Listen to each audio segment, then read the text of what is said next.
안녕하세요. 9시 배대 은혜의 시간입니다. 오늘 같이 재밌는 사진 하나를 볼까요?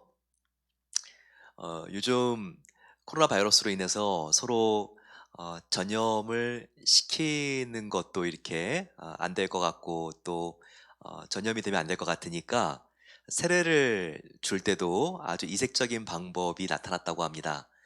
어, 신부님이나 목사님이 이렇게 세례를 줄 때 조심스럽게 이렇게 주기도 힘드니까 요즘 그냥 물총을 쏜다고 합니다. 사진 보시게 되면 여기 지금 카톨릭 신부가 물총을 쏴서 아이를 이렇게 세례 주는 것을 볼 수 있는데요.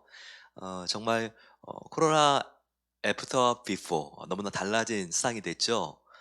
특별히 로버트 라이스 옛날 미국의 장관을 지냈던 분이죠. 새로운 4개의 계층이 코로나 바이러스 때문에 생겼다고 말합니다.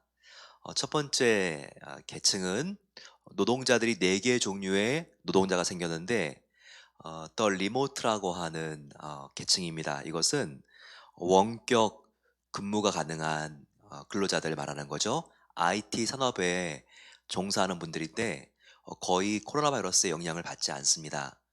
두 번째는 The Essential이라고 하는 바로 필수적인 일을 하고 있는 노동자들입니다. 이런 분들은 하기 싫어도 직장 일이 의료계이기 때문에 의료진들 나가야 하는 것이죠. 이런 필수적인 일을 맡은 사람들이 있습니다. 세 번째는 근로자들 중에서 임금 근로자가 아닌 사람들입니다. 그래서 임금을 받지 못하죠. 회사에 취직된 상태가 아니기 때문에 개인 글로서리를 운영하고 세탁소를 운영하고 참 이 코로나 바이러스의 영향을 많이 받을 수 있는 계층이라고 말할 수 있습니다. 더 어려운 계층도 있는데요. 그 계층들의 이름은 더 포가른이라고 불러지는 계층입니다. 이것은 잊혀진 사람들이죠. 그래도 미국이나 선진국에 임금을 받지 못하는 사람들 같은 경우에는 생존까지는 위협을 받지 않을 수도 있어요.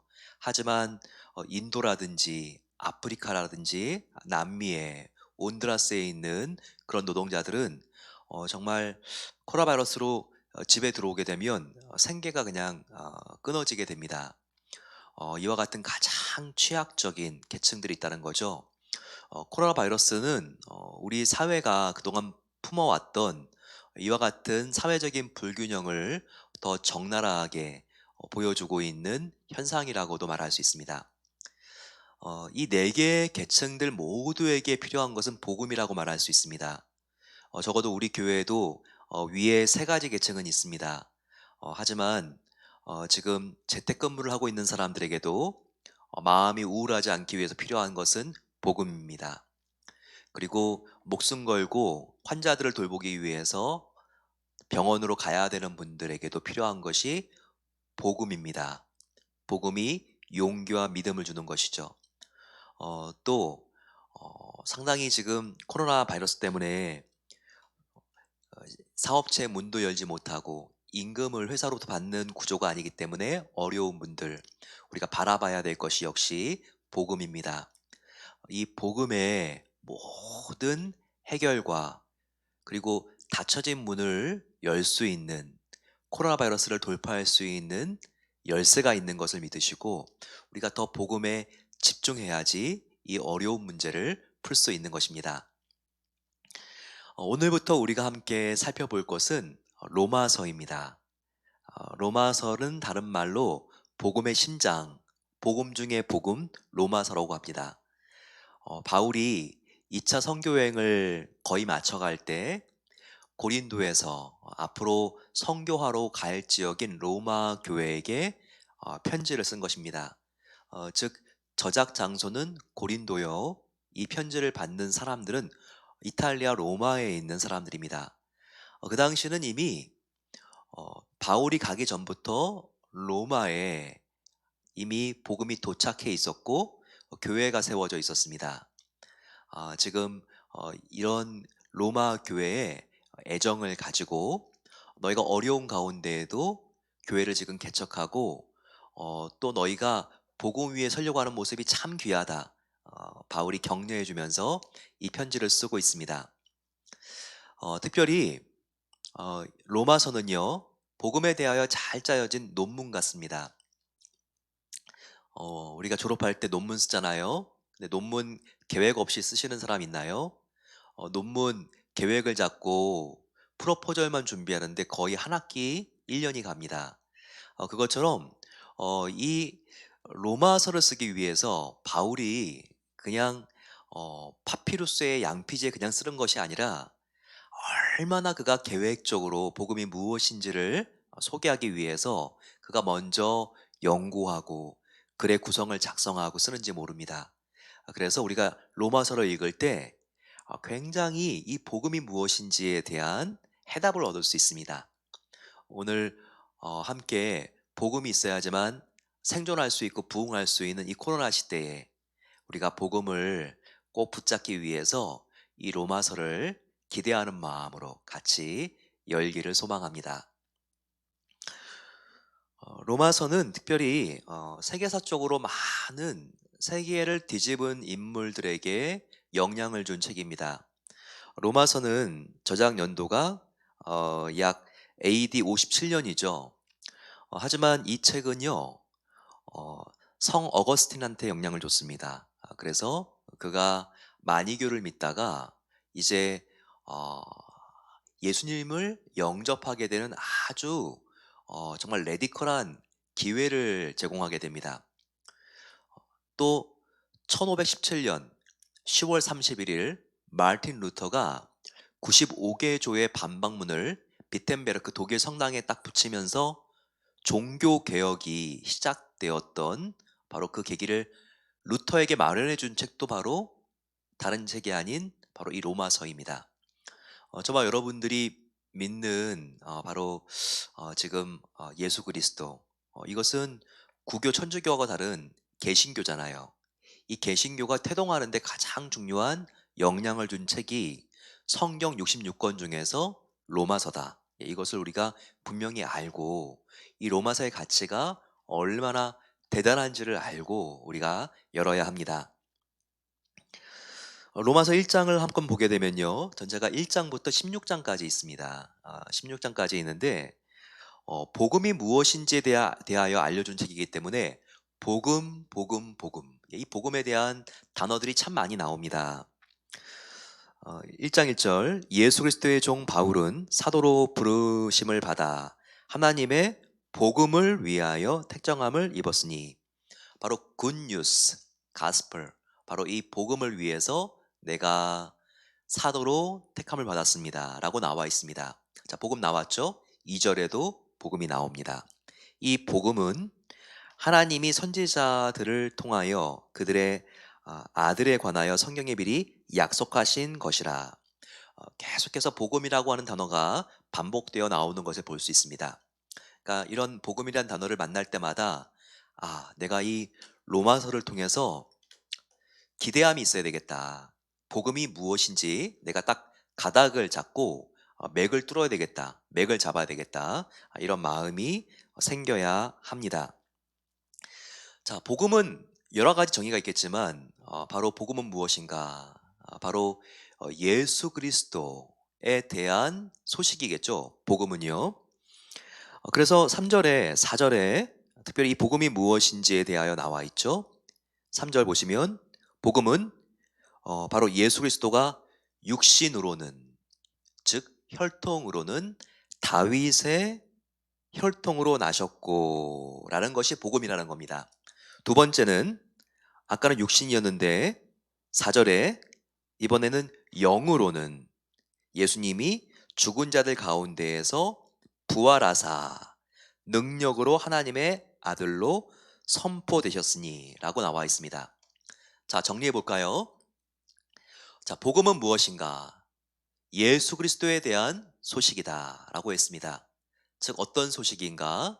그것은 예수님이 구약의 선지자들의 예언에 따라서 다윗의 혈통, 다윗의 자손으로 나왔다는 소식이 바로 복음이라는 것입니다. 또 하나의 복음은 무엇인가? 이제는 혈통이 아니라 영으로는 사람이 죽으면 죽은 것으로 끝나야죠. 그런데 죽은 자들 가운데에서 다시 살아나사 부활하셔서 천지를 만드신 하나님의 아들로 바로 선포되었다는 것, 바로 그것이 복음이라는 것입니다. 예수님이 부활하사 하나님의 아들로 인정받고 선포된 바로 그 소식이 복음이다. 이것을 우리가 알아야 되겠습니다. 그러면서 예수님이 누군가 4절 마지막 보게 되면 우리 주 예수 그리스도시니라. 다윗의 자손으로 나오시고 죽은 자들 가운데 부활하신 이가 우리 주 예수 그리스도라. 바로 이것이 복음이라는 것이죠. 자, 하나하나 단어 살펴볼까요? 예수님의 프로필입니다. 하나는 우리들의 주, Lord. 그리고 예수님의 이름은요, 구약의 원래 자슈아, 여호수아와 같은 이름이죠. 바로 이 이름은 구원자라고 하는 뜻입니다. 그리고 또 그리스도는 뭐죠? 그리스도라고 하는 말은 헬라어입니다. 원래 이스라엘 말인 히브리어로는 그리스도가 원래 메시아라고 하는 뜻이거든요. 메시아, 그리스도는 하나님의 기름 부음을 받은 자라고 하는 뜻이에요. 구약에는 세 개의 직분만 기름을 부어서 임직했습니다. 기억하시나요? 왕, 제사장, 선지자. 바로 이 세 개의 직분을 임명할 때에는 머리에 기름을 부었습니다. 그런데 예수님이 그리스도라는 것은 무엇이냐면 예수님이 바로 선지자요, 제사장이요, 왕이라고 하는 뜻입니다. 바로 이 삼중직이 다 예수님 안에 나타났다는 거예요. 그래서 기름 부음 받은 자라는 것은 예수님 한 분 안에 선지자, 제사장, 왕의 역할이 있으신 것이기 때문에 다른 말로 예수와 같이 구원자다라고 하는 뜻으로 우리가 이해하시면 되는 것입니다. 바로 복음은 바로 예수님께서 다윗의 혈통으로 나오셨고 죽은 자들 가운데 부활하신 우리의 주 구원자 예수 그리고 그리스도라는 것을 우리에게 전하는 소식이라는 것을 알아야 합니다. 복음이 그렇다는 거예요. 그 뒤에는 특별히 지금 바울이 얼마나 로마 교인들을 만나고 싶은가에 대한 애정이 나와 있습니다. 9절 내가 그의 아들의 복음 안에서 내 심령으로 섬기는 하나님이 나의 증인이 되시거니와 항상 내 기도에 쉬지 않고 너희를 말하며 여기 너희는 로마 교회 교인들이에요. 얼마나 항상 떠오를 때마다 사랑스럽고 또 기도하게 되고 바로 이런 사람들이 바울의 마음속에 있었던 로마 교회 교인들이라는 것을 우리가 기억해야 하겠습니다. 그 뒤에는 11절부터 특별히 14절까지 복음이 어떤 중요성이 있는가를 보여주고 있습니다. 특히 동사들을 보게 되면 여기 나와 있는 동사들 안에 복음이 어떤 역할을 하는지를 우리에게 잘 보여주고 있습니다. 자, 복음 11절은요. 복음은 너희를 견고하게 하려 함이니 복음은 우리를 견고하게 흔들리거나 쓰러지지 않게 지탱해 준다는 거예요. 또 복음은 어떤 역할을 합니까? 12절에 믿음으로 말미암아 서로 간에 피차 안위함을 얻게 함이라. 복음은 우리에게 평안함과 위로 안위함을 얻게 해줍니다. 또 복음은 13절과 보세요. 14절에 열매를 맺게 하려 함이로되 복음은 우리에게 예수님의 성품의 열매를 맺게 해주십니다. 그렇기 때문에 14절에 바울은 내가 복음의 빚진 자다라고 하는 빚진 자 의식이 있었다는 것이죠. 우리가 여기서 함께 살펴본 것은 복음의 역할과 중요성입니다. 복음은 우리를 지탱하게 해주는 견고하게 붙잡아 주는 힘입니다. 또 우리를 위태로울 때 위로를 주고 평화를 주죠.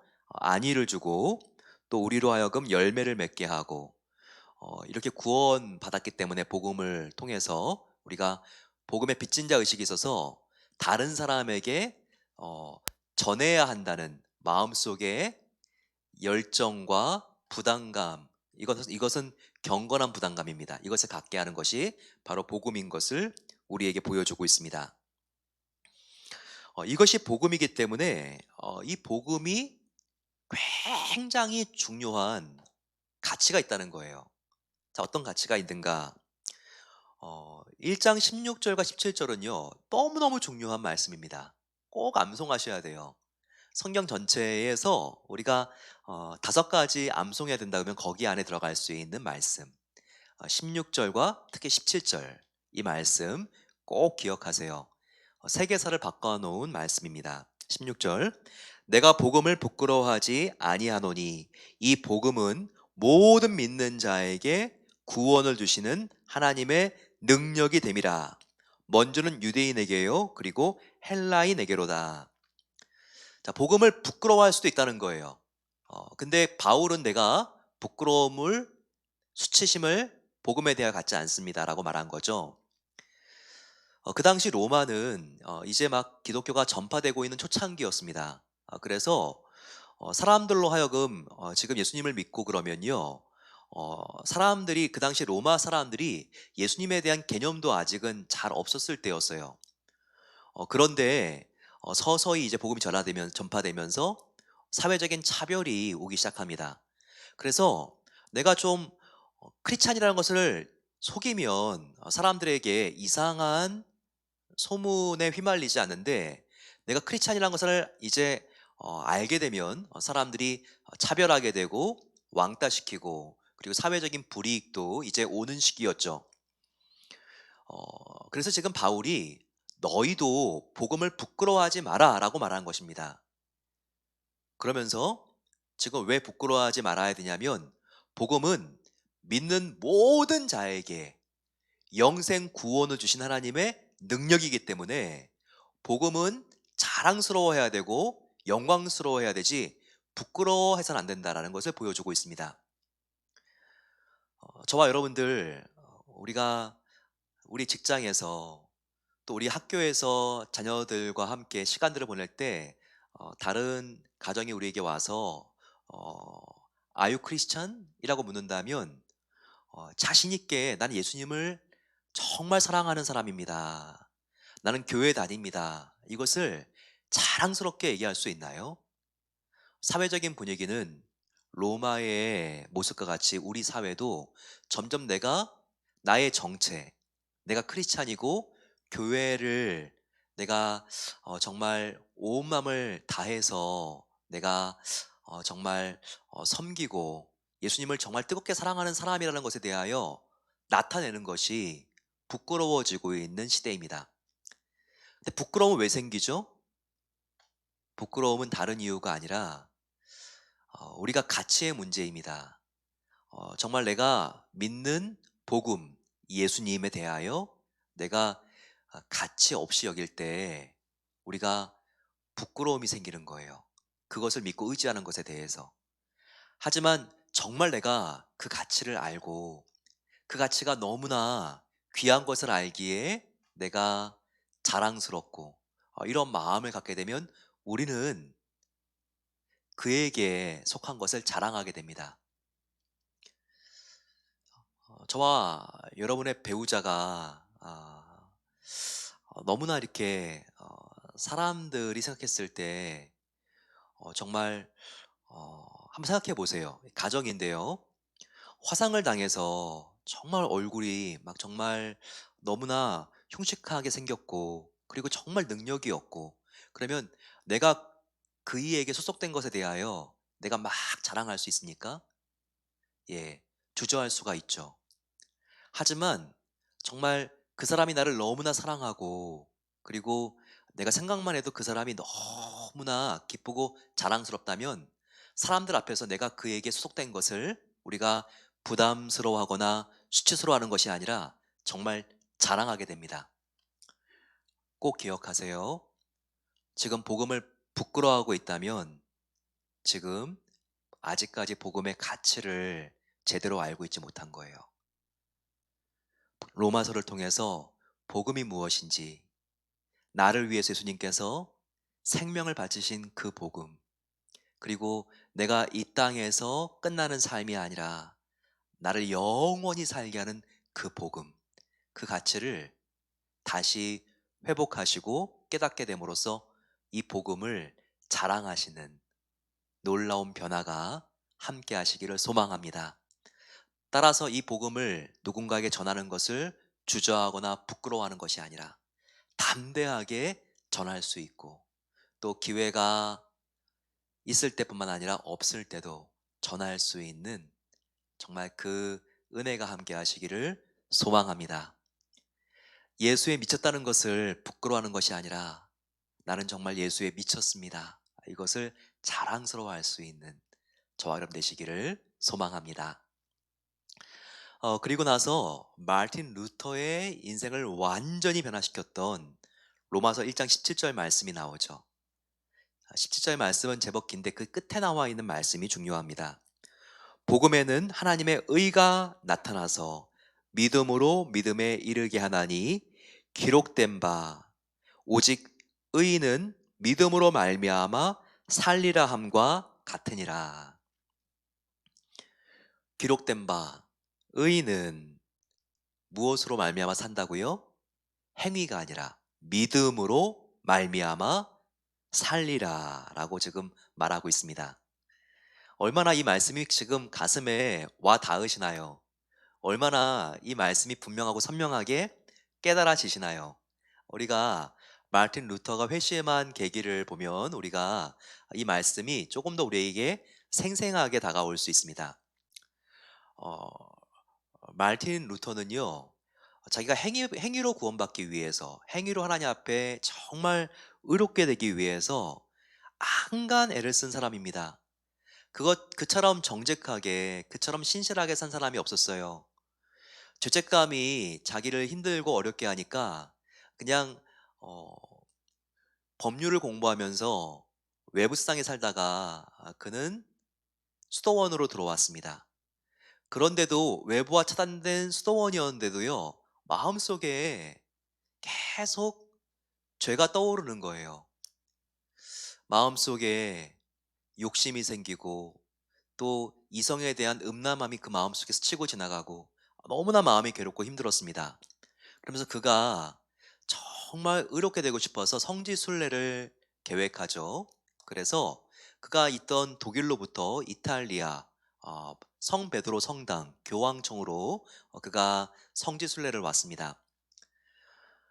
그러면서 성 베드로 성당에 28개 계단이 있는 성당이 있어요. 예, 성 베드로 성당 안에는 여기저기에 그 큰 성당 안에 작은 성당들이 있었는데, 특별히 성 헬레나라고 하는 성당 앞에는요 28개의 계단이 있었습니다.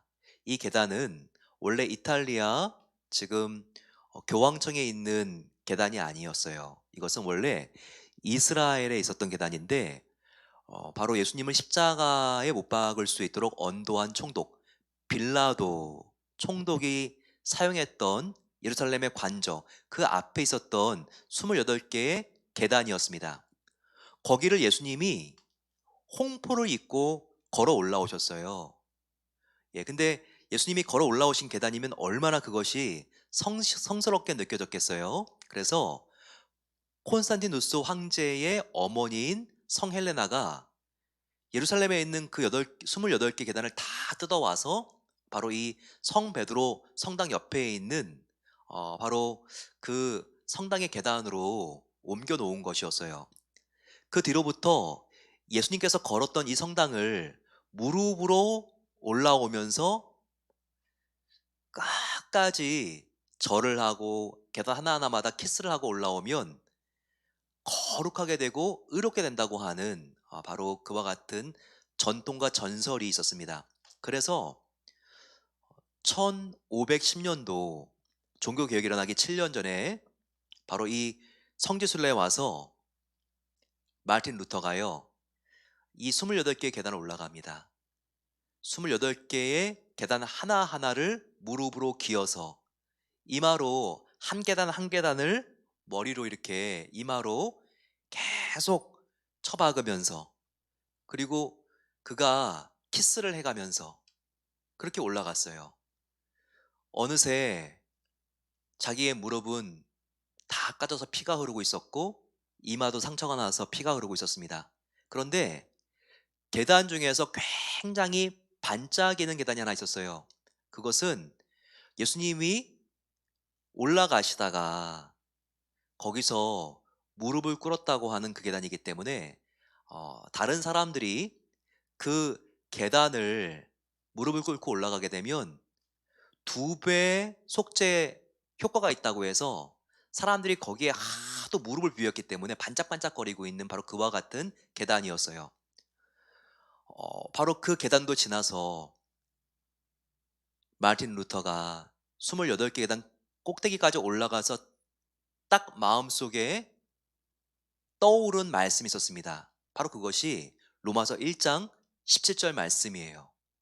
자, 그것은 무슨 말씀입니까? 오직 의인은 믿음으로 말미암아 살리라 라고 하는 말씀이었어요. 의인은 이와 같은 고행과 전통을 지키는 것과 그리고 선행과 행위로 의롭다함을 얻는 게 아니라, 행위가 아니라 오직 믿음으로 예수님이 나의 죄를 위하여 죽으셨다는 바로 그 믿음 하나로 의롭게 되고 구원을 얻는 것이구나. 그가 이것을, 그 계단을 다 끝까지 올라가서 깨닫게 된 거예요. 그래서 그가 그 기쁨을 너무나 감사하면서 내려올 때는요, 다시 무릎으로 기어 내려오지 않고 그가 뛰어 내려왔습니다. 그의 모든 이제까지의 번뇌와 고민과 고민이 풀린 것이죠. 그래, 내가 의롭게 되기 위해서 수도원도 들어가고, 그리고 정말 성지순례까지 와서 이 계단을 내가 기워서 올라왔는데, 이렇게 선행으로 행위로 구원받는 것이 아니라 오직 구원과 영생은 내가 죄인인 것을 인정하면서 나의 죄를 위하여 죽으신 예수님을 믿을 때, 오직 믿을 때 얻는 것이구나. 바로 그것을 그가 깨닫고 종교 개혁을 일으키고 개신교를 만들게 된 것입니다. 여러분, 개신교의 가장 중요한 기치가 무엇입니까? 그것은 바로 솔라 피데, 바로 오직 믿음으로입니다. 바로 이 기치가, 정신이 나오게 된 성경 구절이 66권 중에서 로마서 1장 17절, 오직 의인은 믿음으로 말미암아 살리라, 이 말씀인 것입니다. 우리 이 시간 그 은혜를 감사하면서 같이 하나님께 우리가 믿음으로 구원받은 것을 감사하며 하나님께 나아가겠습니다. 행위가 아니라 믿음입니다. 아버지, 정말 우리 마음속에 죄책감과 또 마음속에 내가 하나님 앞에 더 옳은 행위를 해야지 구원받는데, 그것이 아니라 이미 우리는 예수님을 믿을 때 구원받은 것입니다. 이제 선한 행위는 나를 하나님께서 구원해 주신 그 은혜를 감사해서 나 같은 죄인을 구원해 주신 하나님께 감사드리는 마음으로 자연스럽게 흘러나오는 것입니다. 이와 같은 내가 구원받은 순서를 잊지 않을 수 있도록 도와주시옵소서. 하나님께 감사하며 또 우리가 이 믿음을 더욱더 사수하고 지키며 나아갈 수 있도록, 또 믿음을 통하여 우리의 선행이 아름답게 꽃피고 열매 맺을 수 있도록 같이 한번 주여 함께 부르고 기도하겠습니다. 주여, 사랑의 아버지 하나님, 복음 중에 복음, 로마서를 복음 없이는 살 수 없는 바로 이 코로나의 힘들고 어려운 시기에 하나님 지내게 하여 주신 것을 감사합니다. 아버지, 복음의 심장, 복음 중에 복음 로마서를 통하여 우리가 하나님을 만지기로 원하며, 아버지 하나님의 정말 거중만을 우리가 만지는 것이 아니라 예수님의 심장을 만지며 날마다 아버지 주님과 뜨거운 교제를 회복할 수 있도록 은혜 주시기를 기도합니다. 행위로 구원받은 것이 아닙니다. 오직 나 같은 죄인을 위하여 십자가에 죽으신 예수님이 나의 구세주인 것을 믿을 때 구원을 받은 것입니다. 오직 믿음으로 구원받은 것을 알게 하여 주시고, 아버지 우리가 날마다 하나님께 감사하며 조건 없이 하나님의 은혜로 구원받은 것을 하나님 앞에 주님 기뻐하며 즐거워하며 감격하며 살아갈 수 있도록 은혜 주시기를 원합니다. 아버지, 복음에는 아버지 놀라운 능력이 있습니다. 죽은 사람을 살리는 능력, 나를 살리고 다른 사람을 살게 하는 것이 바로 이 복음입니다. 복음을 부끄러워하지 않도록 도와주시고 우리의 삶의 현장 속에 날마다 자랑하며 나가기를 소망합니다. 복음을 자랑할 때 용기 있게 복음을 전할 수 있는 담력이 생길 줄로 믿사오니 복음을 부끄러워해서 아버지 복음 한번 전하지 못하는 자가 아니라 하나님 앞에 주님 이 복음을 가지고 나아가는 자가 되기를 소망합니다. 아버지 은혜를 베풀어 주시고 함께 해 주시옵소서. 우리 마음을 모아서 함께 교회를 위하여 기도하겠습니다. 정말 이 마지막 때에 복음을 전하는데 쓰임받는 베델교회가 되기 위해서 저희들 같이 기도하겠습니다. 우리 주위에 지금 얼마나 많은 다민족들이 있습니까? 우리 앞집에 옆집에 인도 사람들과 그리고 또 중국 사람들, 주님을 알지 못하는 사람들이 있지 않습니까?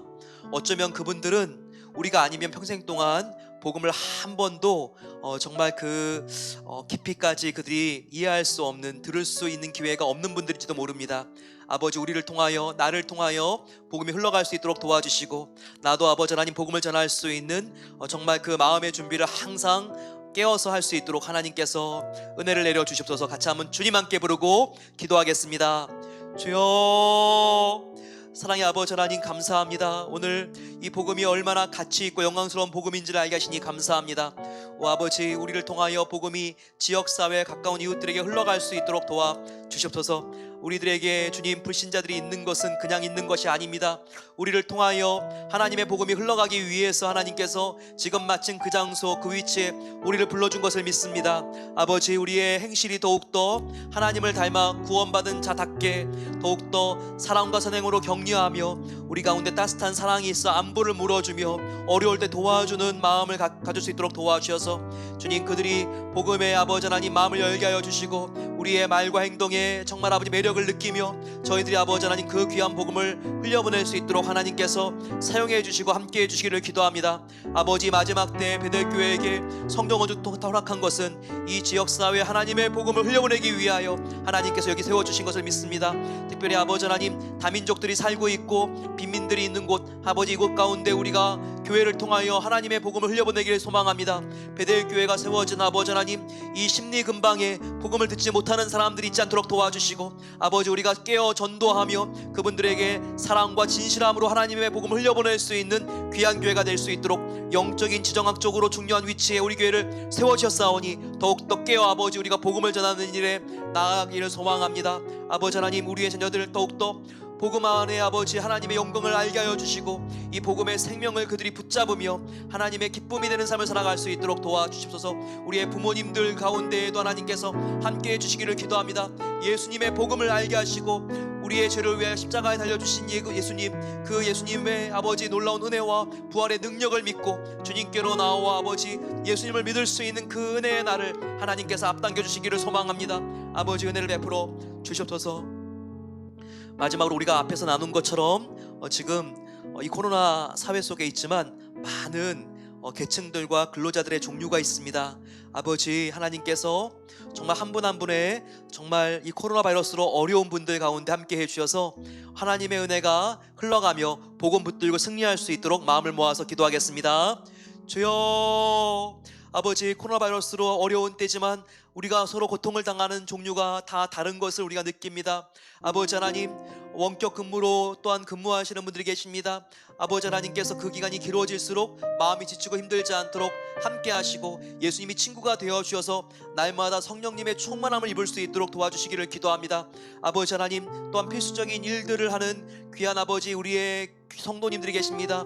의사와 간호사와 의료진들 가운데 함께 해주셔서 아버지 정말 용기 있게 나갈 때 하나님께서 모든 바이러스의 위협으로부터 보호해 주시고 이분들의 귀한 섬김을 통하여 아버지 아프고 힘들고 어려운 사람들이 코로나 바이러스로부터 회복되어질 수 있도록 은혜 주시기를 기도합니다. 임금을 받지 못하는 분들도 계십니다. 회사에 취직되어 있지 않지만 아버지 하나님 정말 어려운 가운데 하나님을 바라보며 나아갈 때에 지금의 고난이 살아계신 하나님을 만날 수 있는 시간 될 수 있도록 도와주시기를 원합니다. 세탁소 아버지, 또한 식당 아버지 하나님, 곳곳마다 어려운 지역들 하나님께서 함께 하시고 직종들 가운데 아버지 최선을 다하고 있는 우리 성도님들 더욱더 믿음으로 나아갈 수 있도록 도와주시고 이 세상에 가장 중요한 것이 돈이 아니라 아버지 하나님 창조주 하나님인 것을 알게 하여 주시고 그 앞에 아버지 더욱더 주님과 뜨거운 사랑과 아버지 첫사랑의 나눔들이 있게 하여 주시고 이 기간이 돌아오지 않는 하나님과 놀라운 사랑과 은혜를 나눌 수 있는 기간 될 수 있도록 역사하시고 함께 해주시기를 기도합니다. 아버지 땅 가운데 정말 세계 선교지에 잊혀진 노동자들이 있습니다. 온두라스와 인도와 아프리카 아버지 각 이런 지역들에 있는 커피를 따는 아버지 정말 차를 따고 있는 많은 노동자들 아버지 그들이 바깥으로 나갈 수도 없기 때문에 일당도 받지 못하는 가운데 있습니다. 아버지 정말 생계로부터 이들을 보호해 주시고 하나님께서 지켜주시옵소서. 우리의 북한 동족들도 잊혀진 노동자들이 너무나 많이 있습니다. 아버지 하나님께서 눈동자와 같이 지켜주시고 하나님께서 고아와 가보와 나그네 하나님이라고 말씀하셨사오니 이와 같은 사회적인 저변의 사각지대에 있는 모든 아버지 열악한 환경 속에 있는 분들을 주님께서 코로나바이러스가 끝날 때까지 지켜주시고 보호해 주시옵소서. 사랑의 아버지 하나님 감사합니다. 오늘 우리가 함께 나와 이 복음의 능력과 영광에 대하여 함께 배우게 하시니 감사합니다. 오직 의인은 행위가 아니라 믿음으로 말미암아 살리라 말씀하신 하나님, 우리가 그 은혜를 기억하며 우리가 선한 행실이 아니라 우리가 어떤 죄인인지 우리가 잘 아는데 하나님께서 조건 없이 은혜로 구원해 주신 것에 감사하며 더욱더 우리가 믿음을 통하여 구원받은 것을 기뻐하며 나아갈 수 있도록 도와 주시옵소서. 이 복음을 전하며 살며 이 복음대로 살길 소망합니다. 우리 모든 성도님들 믿음의 사람 될 수 있도록 하나님의 오른손으로 붙잡아 주시옵소서. 이제는 우리 주 예수 그리스도의 은혜와 하나님 아버지의 놀라운 사랑하심과 성령 하나님의 믿을 때 영원히 인쳐주심이 이제는 하나님의 소속이 되어서 그 어떤 어두움도 우리를 엄습하지 못하며 하나님의 빛된 자녀가 된 영원한 평강을 가지고 나아가게 되는 것을 감사하며 오늘 잠자리에 드는 모든 복된 성도들 위해 이제로부터 영원까지 함께 하시기를 축원하옵나이다. 아멘. 우리는 믿음으로 말미암아 사는 것입니다. 이 은혜를 가지고 승리하시기를 소망합니다.